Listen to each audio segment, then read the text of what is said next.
News 46 is brought to you by At Healthcare Partners Medical Group, our mission is to provide the highest quality of healthcare to each and every patient. With 5 locations in Pahrump, we are local doctors you know and trust. We want to thank you for choosing us. Quality care starts here. Pahrump Nugget, Progressive Cash Drawings, Mystery Point Multipliers, Mystery Gift Days, Extra Cash for 4 of a kinds, Bingo, Bowling, Football, and Food Specials.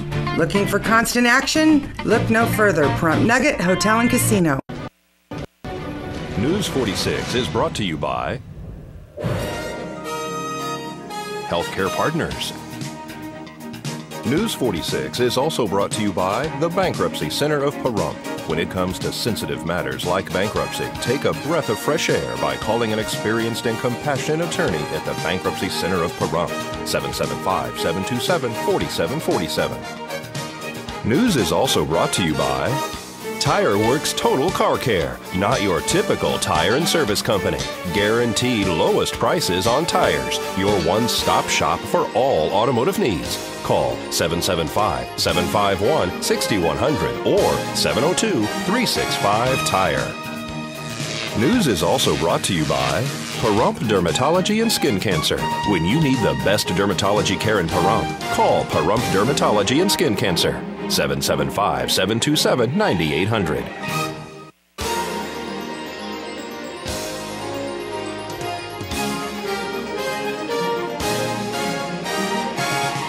Tonight on News 46, a man allegedly pours gas on a vehicle following a dispute.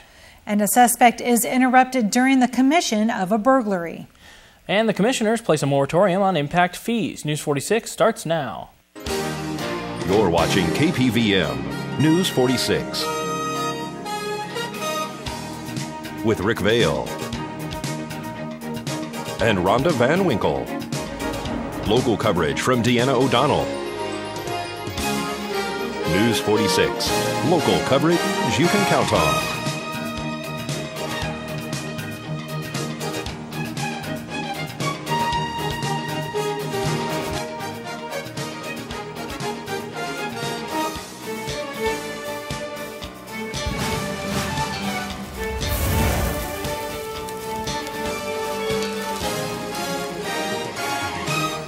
Good evening. It's Wednesday, February 22nd, 2012. I'm Rick Vale. And I'm Rhonda Van Winkle for News 46. A male suspect apparently poured gasoline all over a vehicle parked at the pumps at LJ's gas station on Highway 372 last night following a dispute. Last night, approximately 9 p.m., at LJ's Market at Highway 372 and Buell Street, Nye County Sheriff's deputies and detectives arrived on scene for a domestic disturbance involving a man pouring gasoline on a vehicle. Apparently, according to the report, the man poured gasoline all over the top of the vehicle while family members were inside. He had left on foot going towards the area of Comstock Park. Deputies and detectives were able to catch up to the man, who was taken into custody and transported to the Nye County Sheriff's Office Detention Center.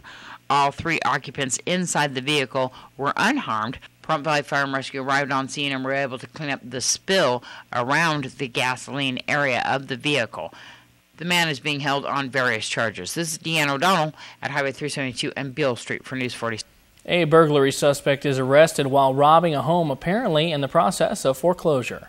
On Monday, the Nye County Sheriff's Office deputies were dispatched to a residence in reference to an alleged burglary in progress. This residence was a property that was currently headed towards foreclosure. However, the bank had not completed the process and was engaged in negotiations with the homeowners.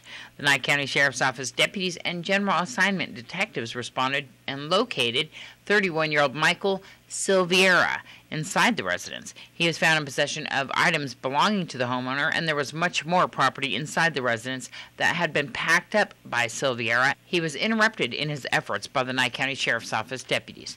Silveira has a family that is in business of servicing bank properties in an effort to preserve the property during the foreclosure proceedings. Silveira did not have the family members' permission to be in the residence and did not have the authorization of the bank to do so either.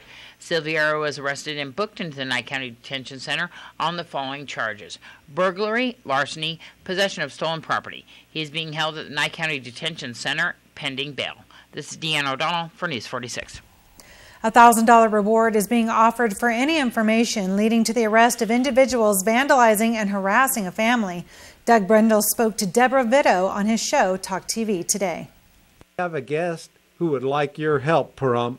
She's been the victim of a lot of vandalism. She's had enough, and she's willing to pay a pretty substantial reward.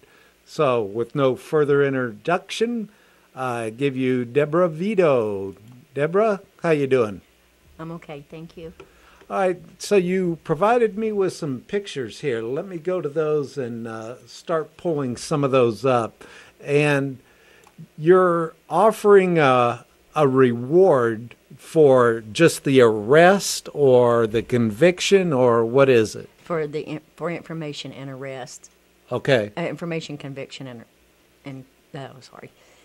And that reward is $1,000. Yes, it is. All right. Well, I can tell this is somebody who's definitely not happy about what's going on. Okay, I'm going to take some of these pictures and pull them up, and you tell us what we're looking at. That there is, I woke up to that one morning. That was fingernail polish that was thrown onto the driver's door of my car. I'm going to go ahead and put your phone number in there, too. Okay. I'll take it out of there. You can't see everything. And that's black spray paint that's been run through the interior of your car. That was actually done last night at my daughter-in-law's house to her little minivan. The black spray paint inside the car, and also it goes back to the vandalism that happened to my car. That was done on November 25th of 2011. That's part of the same vandalism with my car on November 25th. That there also, it's burns in the interior. Okay, this is a different incident here. About a week and a half after that incident,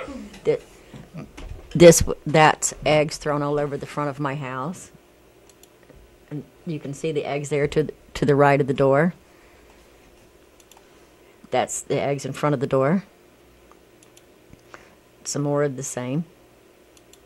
And that cross was tied to my front entryway gate to my driveway. Meaning what? Is that some kind of a threat? I take it as that, myself personally. That there is the eggs, that was part of that same incident there. And this goes back to a separate incident with the fingernail polish on the door.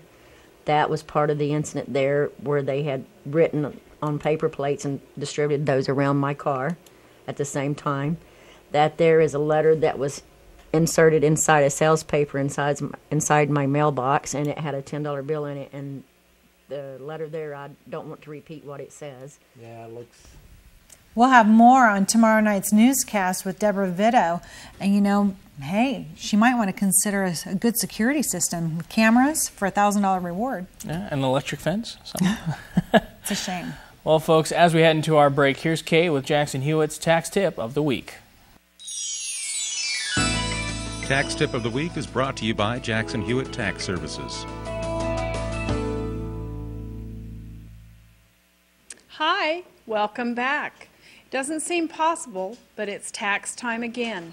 This is Kay with Jackson Hewitt's Tax Tip. Remember, the IRS has just opened its doors to begin filing 2011 tax returns. Before you file, you need to have all your documents ready. We know that 2011 could have been a hard year for a lot of you, but don't get in a rush and file your tax return and find out you had other documents that should have been included. Not just your W-2s from your job, but did you have unemployment? Did you have bank interest? Some of you might have retirement statements or Social Security statements.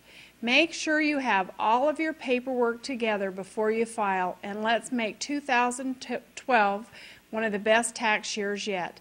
I look forward to visiting with you next week. This is Kay with Jackson Hewitt Tax Tip. Tax Tip of the Week is brought to you by Jackson Hewitt Tax Services.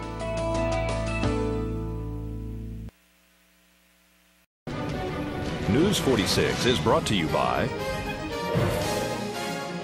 Affiliated Chiropractic and Affiliated Physical Therapy, Come in for your free consultation. Call 775-727-8900. Our goal is to create the individual treatment plan that will restore your health and end pain. Welcome back to News 46. To help spur the economy, the county commissioners voted 4-1 to place a moratorium on impact fees. Okay, basically what we did was we approved a 1-year moratorium on all impact fees, okay? And while we're doing that, I've directed staff to come back with some proposals for some new creative ways to look at paying impact fees and doing it on a sliding scale, different things like that. There are some areas that are pretty well have the infrastructure already in place, and there's other areas that don't. So the way the impact fee is structured right now, it's really not fair and equal across the board. So basically a 1-year moratorium to find out, number one, is it really going to make a huge upturn in business by taking them off? And number two, once we get to the 1 year, the end of the 1 year, we'll reevaluate it and we'll have a whole new plan to start with. So I'm quite excited about it. I think it opens the door for businesses who may have been right on the borderline of coming in and building something or doing something. Now they have a little bit of incentive, and hopefully they'll take advantage of it, and we'll see a couple of new businesses in town. So this has been something that you've wanted to do for a long time.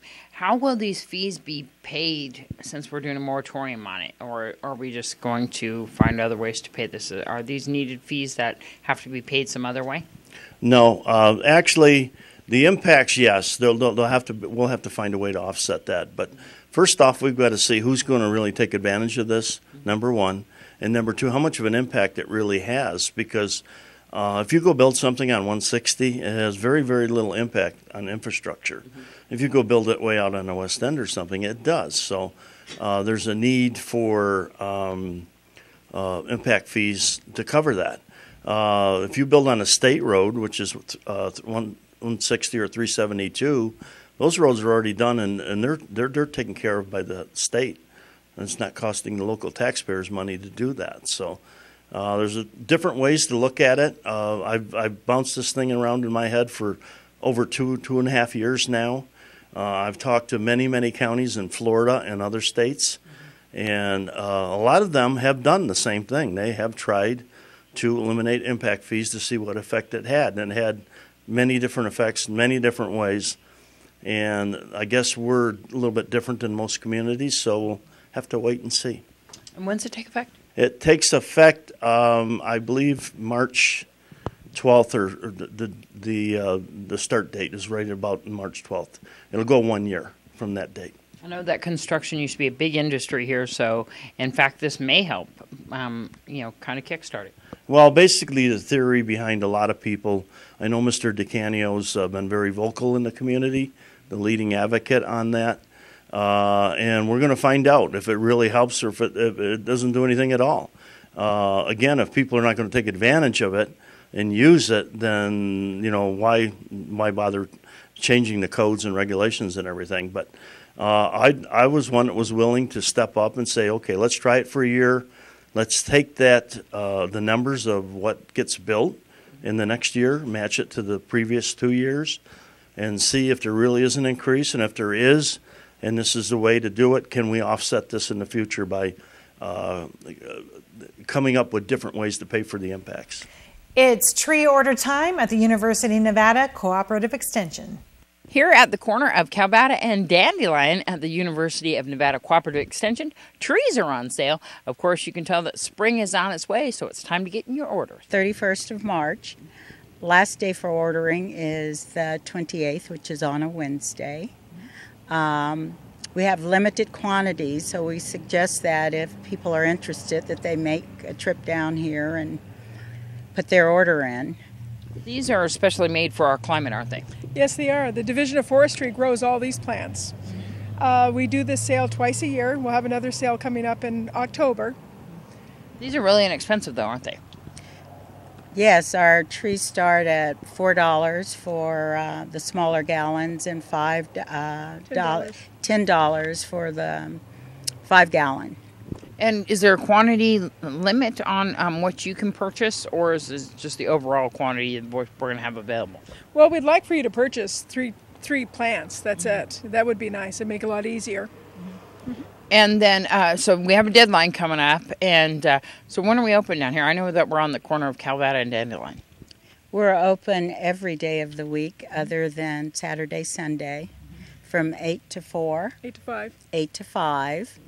And even when we're not here, we've got the order form sitting out front in a box. So if you're coming after hours, you can certainly fill them out. And when the orders arrive, it's cash only. So that's basically it.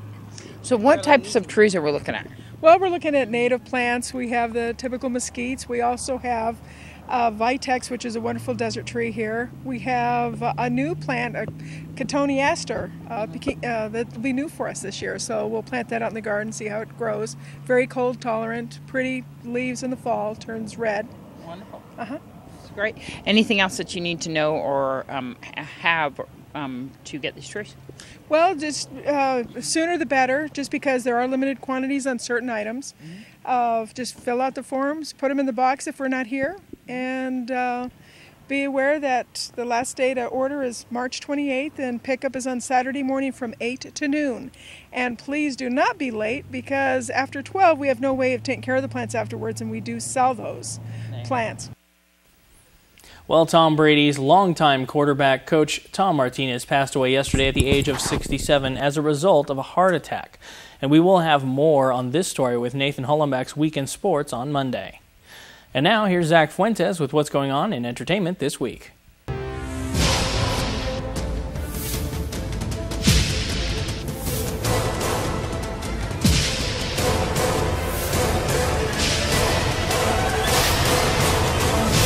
I'm Zach Fuentes with your entertainment this week. In August, we told you about a stage collapsing at the Indiana State Fair that occurred just a few minutes short of a concert that was to be given by country music duo Sugarland. Powerful wind gusts were the cause of the incident that killed 7 people and injured 58. A lawsuit was filed in November by the many who were injured and by the families of those who were killed, seeking damages from the band. The duo held a benefit concert for the victims and expressed their sympathies through official statements. Many now, however, are questioning how sympathetic the band really is. Sugarland's attorneys have stated that the fans who were killed and injured are at least partly to blame for their injuries. The group's attorneys said that Mid-America Sound Corporation and Indiana State Fair officials were in charge and responsible for stage setup, and that fans voluntarily went to the show at their own risk. In response to this, an attorney for one of the plaintiffs is claiming that the band is at fault due to the fact that the show was not canceled despite the powerful winds and fans were not told to leave. The attorney also states that the band and their entourage had a duty to warn fans. The Indiana State Fair Commission Executive Director testified that the idea of canceling the show was presented twice to the band. However, they declined because they were concerned that a delay might affect Sugarland singer Jennifer Nettles' time to warm up, as well as complicating the band's travel plans to their next show. Attorneys for the band are requesting a trial by jury. Well, last Saturday, a funeral was held to remember the late Whitney Houston, and on Sunday she was finally laid to rest next to her father, who preceded her in death in 2003. It has only been a couple of weeks since the singing legend's death, but her belongings are already up for auction. Associated Press states that a black velvet dress that belonged to Houston with a pair of earrings and a vest that she wore in her first film, The Bodyguard, will be sold to whoever bids the highest. The items are being sold by celebrity auctioneer Darren Julian and will be up for bidding for 2 days on March 31st and April 1st. A free public exhibition will be held starting the 19th of March at Julian's Auctions, which is coincidentally blocks away from the Beverly Hills Hotel, which is where Houston died. The starting price for the vest is $400, the earrings will begin at $600, and the black velvet dress at $1,000. In addition to the Whitney Houston possessions, Darren Julian will also be auctioning off Charlie Chaplin's cane, Charlton Heston's staff from the 10 Commandments, and a jacket belonging to Clark Gable from Gone with the Wind. In 2009, the world was shocked to find out that R&B singer Chris Brown had brutally beaten his then-girlfriend and fellow singer Rihanna on the eve of that year's Grammys. Following the assault, Rihanna had a protective order placed on Chris Brown that ordered him to stay 50 yards away from her and 10 yards away at music industry events. Fans of Rihanna were disappointed to find out that the two began following each other on Twitter last year, and that Rihanna had the restraining order reduced to a level 1, which meant that they could have contact as long as he did not harass, annoy, or molest her. The two have sparked even more controversy, though, as they have recorded 2 songs together. One, a remix of a Chris Brown song featuring Rihanna, and the other, a Rihanna remix featuring Chris Brown. It appears that the two have not only reunited on a professional level, but on a personal level too. Brown, on Rihanna's birthday, which was on Monday, tweeted her a happy birthday wish.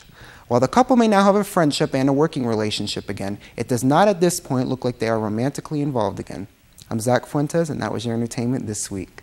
Thank you, Zach. And today's weather makes us feel like spring has arrived. However, are we looking at colder weather in the near future? We have more with your weather when we come back. I certainly hope so. Thank you.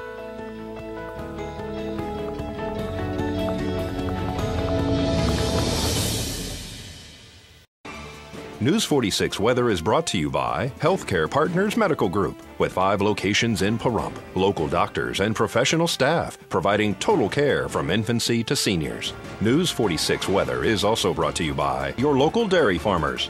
Dairy products are very important in maintaining a healthy body. For more information, you can visit their website at nevadadairycouncil.org. News 46 weather is also brought to you by Humana.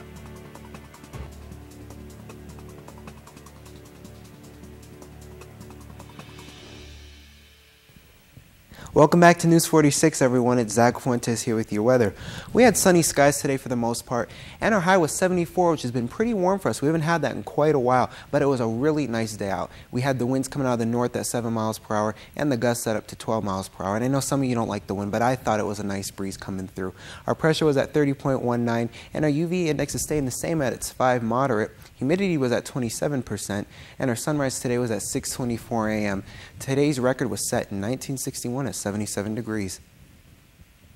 Tonight, it looks like we're going to have clear skies. Our low is going to be 41 degrees, kind of high, and our winds are going to come out of the north-northeast at 5 miles per hour. The gusts are going to be at up to 7, and our humidity is going to go up to 42%. The sunset will be at 5:32, just shortly after the newscast, and tonight's record was 20 degrees back in 1953. Tomorrow we're going to have sunny skies once again, and we're going to remain in the 70s, it looks like. 72 will be our high. Our low is going to be 37 degrees, and our winds to come out of the north-northeast at 8 miles per hour. The gusts are going to be at up to 13, and our UV index is staying the same at 5 moderate. Our sunrise is going to be at 6:22 a.m., and our humidity for tomorrow looks like it's going to be 23%. Now taking a look at our 7-day forecast. As far as the skies are concerned, it's kind of boring, no clouds. But we are going to have a windy day on Saturday. The gusts are going to be at up to 22 miles per hour, and possibly some other days throughout the week as we progress. Our highest high for this week is going to be tomorrow, 72 degrees, and our lowest low is going to get all the way down to 32 from Sunday through Tuesday. Today's worst weather was in Big Frog Mountain, Tennessee, where they had thunderstorms. Back to you guys. Thank you very much, Zach. Folks, the Poetry Out Loud competition will be held at the Pahrump Valley High School at 2:30 p.m. tomorrow. The public is invited to attend. Please support this Pahrump Arts Council-sponsored event. Winners will advance to the state level and the possible national level. Very good. The Reverend Jackie Leonard is continuing her family's commitment to higher education in Nevada. Miss Leonard recently established the Ann and Orville Wilson Memorial Scholarship Fund through the Great Basin College Foundation. With an initial gift of $50,000 to the foundation's Vision 2020 Scholarship Initiative, the Wilson Scholarships will be awarded annually to 3 women and 3 men. The recipients will be named Wilson Scholars. Students from any campus across the college's entire 62,000 square mile service can qualify for the award. To apply for the award, contact Great Basin College at 775-753-2246. And today and tomorrow are the last 2 days of this week to take advantage of the special buy one, get one free large pizza at Domino's. Just mentioned you saw it on the news tonight. Very good. And folks, that's going to do it for this edition of News 46. I'm Rick Vale. I'm Rhonda Van Winkle. And from everyone up here on the Hill at KPVM, we wish you a safe evening, and we'll see you here again tomorrow night. Until then, good night, Pahrump. Good night.